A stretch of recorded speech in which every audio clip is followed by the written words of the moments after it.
Greeting students. Unit number third is cases of physical disability.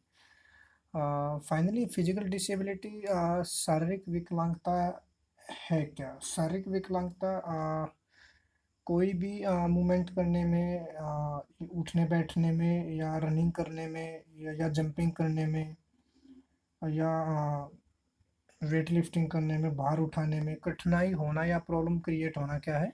Physical disability, शारीरिक विकलांगता है।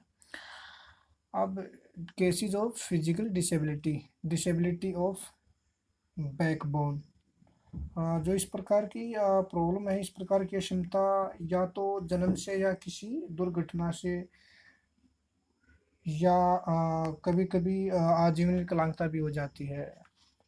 Backbone mainly एक बीमारी होती है स्काइलोसिस, उसके कारण भी बैकबोन की प्रॉब्लम क्रिएट हो सकती है। सेकंड है हेड इंजरी, ब्रेन के अंदर किसी भी तरह की डिजीज या किसी भी तरह की चोट लगना क्या है? मस्तिष्क में किसी भी प्रकार की चोट के कारण भी क्या है? हेड इंजरी या हेड डिसेबिलिटी एक रीजन है केसेस ऑफ फिजिकल डिसेबिलिटी का। थर्ड है हेयरिंग इम्पेयरमेंट, सुनने संबंधी एक विकार, सुनने से किसी भी व्यक्ति की सुनने की शक्ति कम हो जाना, वो क्या है? Hearing impairment. और विजन इम्पेयरमेंट, देखने संबंधी डिसेबिलिटी।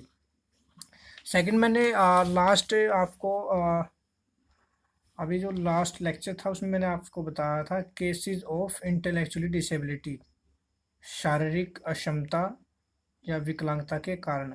अब एक क्वेश्चन बनता है केसेस ऑफ डिसेबिलिटी, विकलांगता के कारण। विकलांगता के क्या कारण है?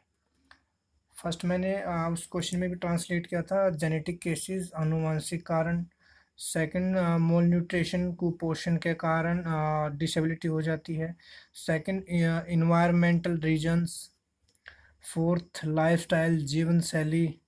मेनली क्या है, लाइफस्टाइल के अंदर आज की जो यंग जनरेशन है वो मोस्टली ड्रिंकिंग या ड्रग्स आदि का सेवन करते हैं, जिसके कारण उनकी जो मेंटलिटी है, जो बुद्धि अक्षमता, वो क्या है? डे बाय डे कम होती जा रही है। Second, not good medical facility, अच्छी मेडिकल सुविधा न मिलना, मेडिकल सुविधा न होना या न मिलना। सिक्स्थ इज इन्फेक्शन, संक्रमण के कारण भी केसेस ऑफ डिसेबिलिटी, शारीरिक विकलांगता का एक कारण है। पुवर्टी, गरीबी भी एक डिसेबिलिटी का कारण है। पुवर्टी कैसे है विकलांगता का कारण या डिसेबिलिटी का कारण? क्या है? फॉर एग्जांपल, कोई भी फैमिली अगर फाइनेंशियली स्ट्रांग नहीं है, फाइनेंशियली प्रॉब्लम है, तो वो अपने चाइल्ड को, अपने बच्चे को, अपने बेटे को जो उसको ज़रूरत है न्यूट्रिएंट्स की, बैलेंस डाइट की या हेल्दी डाइट की, वो प्रॉपर वे में मिल नहीं पाएगा, तो बच्चा क्या है? मेंटलिटी और फिजिकली डिसेबिलिटी क्रिएट करेगा। तो पोवर्टी भी एक कारण है केसेस ऑफ डिसेबिलिटी का, विकलांगता का। Problem related to mental health.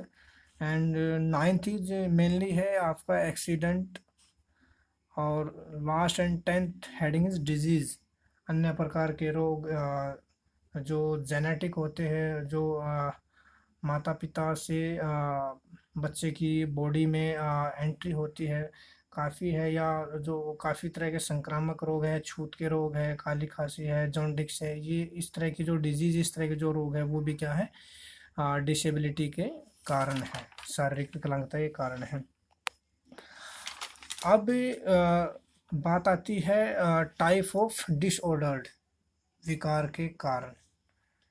तो फर्स्ट है आपका ADHD, अटेंशन डेफिनिट हाइपएक्टिव डिसऑर्डर्ड। पहचान, देखिए मेनली क्या है, टाइप ऑफ डिसऑर्डर 4 टाइप्स के होते हैं। फर्स्ट है ADHD और ASD, थर्ड इज ODD और फोर्थ इज OCD। मेनली जो 4 तरह के डिसऑर्डर है वो किसी ना किसी बच्चे में या किसी ना किसी व्यक्ति में या मेल फीमेल में एंट्री हो सकती है। तो उसकी पहचान क्या होती है? जैसे फॉर एग्जांपल ADHD अगर किसी स्कूल बॉय के अंदर या कॉलेज बॉय के अंदर है तो उसकी मेनली पहचान क्या है? मस्तिष्क या मानसिक बीमारी है। ज़्यादातर क्या है, ये बच्चों में होती है। और एज फैक्टर क्या है? 9 to 16 ईयर्स के जो चाइल्ड होते हैं उनमें है। और सेकंड है ASD, पहचान क्या है? एंग्री स्वभाव होगा, क्रोधित स्वभाव होगा, किसी भी आवाज़ को बर्दाश्त न करना या किसी भी बात को सहन न करना, वो क्या है? ASD। मेनली एज है इसकी 14 to 18। थर्ड है आपका ODD, ऑब्सेशनल डेफिनेट डिसऑर्डर्ड, पहचान ज़्यादातर यंग एज में होता है, मोस्टली यंग एज में। Time period 16 to 22। OCD क्या है? OCD भी एक तरह का विकार है, किसी भी बात को लेके एकदम टेंशन में आ जाना, या बॉडी के अंदर हाइपर टेंशन इंक्रीज हो जाना, या हद से ज़्यादा चिंता या वहम हो जाना, वो क्या है? OCD। मेनली क्या होता है? टाइम पीरियड क्या है इसका? 25 to 35। अब यहाँ से अब फर्स्ट क्वेश्चन बनता है हमारा, what is ADHD? ADHD stand for the attention deficient hyperactivity disorder, the brain behaviour change and it normally seen a school going kids. Mostly क्या है कि जो बच्चे होते हैं, स्कूल के बच्चे, उनमें देखने को मिलता है। Here her the attention span is very short, kinds are hyperactive and face trouble in focusing on a task। Second है केसेस ऑफ ADHD, जेनेटिक क्या रीजन है, क्या कारण है, क्या केसेस है ADHD बॉडी के अंदर आना या ADHD के कारण किसी भी बच्चे का व्यवहार बदल जाना।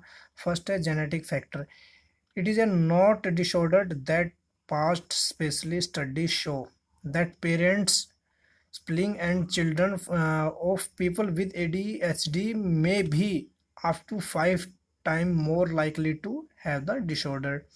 Second, brain injury, किसी भी व्यक्ति की या किसी भी लेडी की ब्रेन इंजरी हुई तो उसके अंदर भी काफ़ी ADHD के केसेस देखने को मिलेंगे।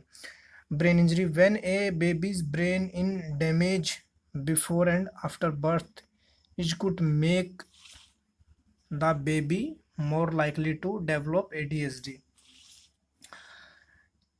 ब्रेन किसी भी चाइल्ड की जन्म से पहले या जन्म के बाद ब्रेन इंजरी हुई है तो वो क्या है? ADHD उसमें लाइकली डेवलप हो जाता है। Fourth is low birth weight, जन्म के समय जैसे किसी भी चाइल्ड का बर्थ हुआ है तो जन्म के समय सिंपली उसमें कम वेट होना, वो क्या है? ADHD डेवलप उसके अंदर ऑटोमेटिक हो जाएगी। सेकंड है diet, sorry fifth diet, there are a number of evidence which show that taking a particular type of food or food activity play a role in cases of activities। बच्चे को proper diet ना मिलना, proper nutrients ना मिलना, proper balance diet ना मिलना भी एक ADHD एक विकार है, एक कारण है। और सेकंड इसमें एक क्वेश्चन और बनता है आपका, अभी मैंने आपको बताया केसेस ऑफ ADHD, अब बात आती है cases of ASD।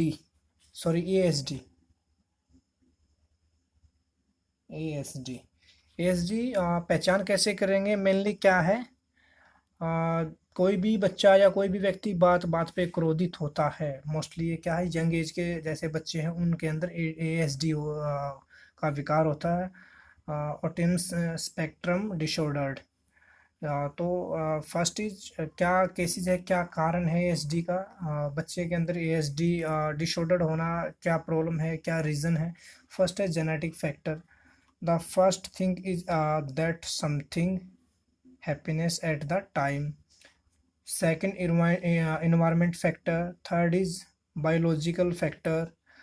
Children are more susceptible of developing ODD if they have a parent with a history of ADHD और ODD.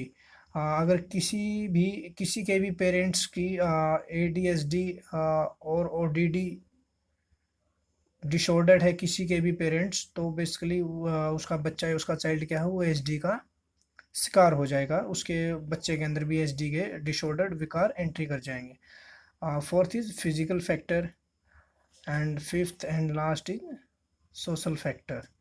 तो फाइनली स्टूडेंट्स, आज हमने जो फोर्थ टॉपिक किया है physical education and sports for CWSN। CWSN means child with special need. जो दिव्यांग बच्चे होते हैं उनके लिए शारीरिक शिक्षा और खेल का क्या महत्व है, या उनके लिए शारीरिक शिक्षा और खेल क्यों जरूरी है। तो फाइनली हमने इस टॉपिक के अंदर टोटल 6 यूनिट है, तो आज हमने टोटल 4th यूनिट की है, concept of disability and disorder. Second is type of disability and third is type of disorder जो हमें अभी हमने रीड किया है, ADHD, SPD, ASD, ODD, and fourth is disability of equities. अक्षम व्यक्तियों के जैसे कोई भी विकलांग व्यक्ति है या अक्षम व्यक्ति हो, उस व्यक्ति के साथ सामान्य लोगों जैसा व्यवहार करना या कैसे व्यवहार किया जाता है। तो टोटल 4th यूनिट कंप्लीट हो चुकी हैं आज के लेक्चर में। तो नेक्स्ट जो हमारा मेनली फोकस रहेगा वो unit number 5, advantage of physical education and activity for children with special need.